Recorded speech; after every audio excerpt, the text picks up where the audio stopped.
ஆனால் ஒன்றை மட்டும் கூறிக்கொள்ள ஆசைப்படுகிறேன்.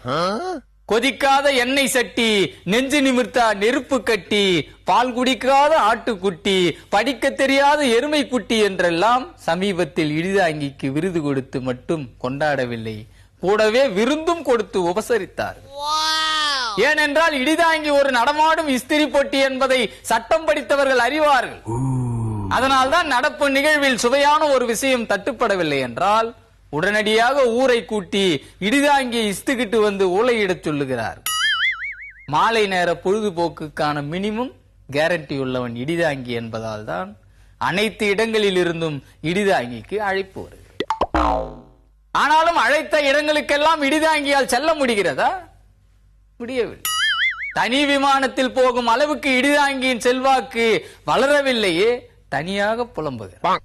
அந்த புலம்பலை இந்த பொன்மாலை பொழுதில் அம்பலத்தில் ஏற்றி சபை நாகரிகத்தை நாரடிக்க முடியுமா? இதற்கெல்லாம் காரணம் யார்? பொன்னான வாக்குகளை பொசுக்கென்று நீங்கள் மாற்றி போட்டு விட்டதால் தான் இடிதாங்கி மீனம்பாக்கம் விமான நிலையம் போய் வானம் ஏறும் வாய்ப்பை இழந்து விட்டான். இன்றைக்கு கூட மயிலை மாங்கொல்லையில் தொண்டர்கள் கூட்டம் தொல்லை கொடுக்கிறது. உடனே வாருங்கள் என்று மீன்பாடி வண்டியோடு வந்து அழைக்கிறார். வானம்பாடி என்று அழைக்கப்பட்ட இந்த பாடிக்கு கடைசி வரைக்கும் மீன்பாடி தான் மிச்சம் என்று மாற்றுக் கட்சியினர் 32 பற்களையும் முன்னோக்கி நகர்த்துகிறார். அவர்களின் எண்ணத்தின் மேல் எண்ணெயை ஊற்றுவதைப் போல வானத்தில் இருந்து ஒரு செய்தி வந்திருக்கிறது. இனி 10 மணிக்கு இடிதாங்கி கீழ்ப்பாக்கத்தில் கத்தினால் 11 மணிக்கு ஊளம்பாறையில் ஊளையிடுவார்.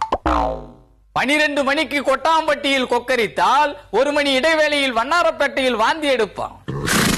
ஆமாம், இடிதாங்கி 1 மணி நேரத்தில் நாள் ஒன்றுக்கு 9 கூட்டங்களில் பிளிரப்போம்.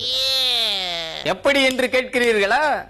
2500 ரூபாயில் 1 மணி நேர விமான பயணத்திற்கான உத்தரவாதத்தை ஏவியேஷன் துறை ஏவிவிட்டது. இப்படி ஒரு வாய்ப்பு இடிதாங்கிக்கு கிடைக்குமா? உள்ளாட்சி தேர்தலில் ஊர் ஊராக சுற்றித் திரிவதற்கு ஏதுவாக வான்மார்க்கத்தில் இடிதாங்கிக்கான தண்டவாளம் தயாராகி கொண்டிருக்கிறது. இனி இந்த அரசியல் எறும்பு சுறுசுறுப்பாகி தன்மானம் உள்ள இந்த தலைவன் இனி விமானம் மூலம்தான் உங்களை சந்திக்க. ஆனால் விமானம் ஓட்டும் விமானிகள் 1 மணி நேர பயணத்தை தாமதப்படுத்த மாட்டார்கள் என்பதற்கு என்ன உத்தரவாதம்? அந்தரத்தில் தொங்கும் இடிதாங்கியிடமிருந்து மேலும் பணத்தை கறப்பதற்காக மீட்டரில் சூடேற்றினால் இடிதாங்கியும் சூடாகிவிடும். அப்படி ஏதாவது அசம்பாவிதம் நடந்தால் விமானத்தில் இருந்து தரையிறங்கவே மாட்டான் என்று எச்சரிக்கிறேன்.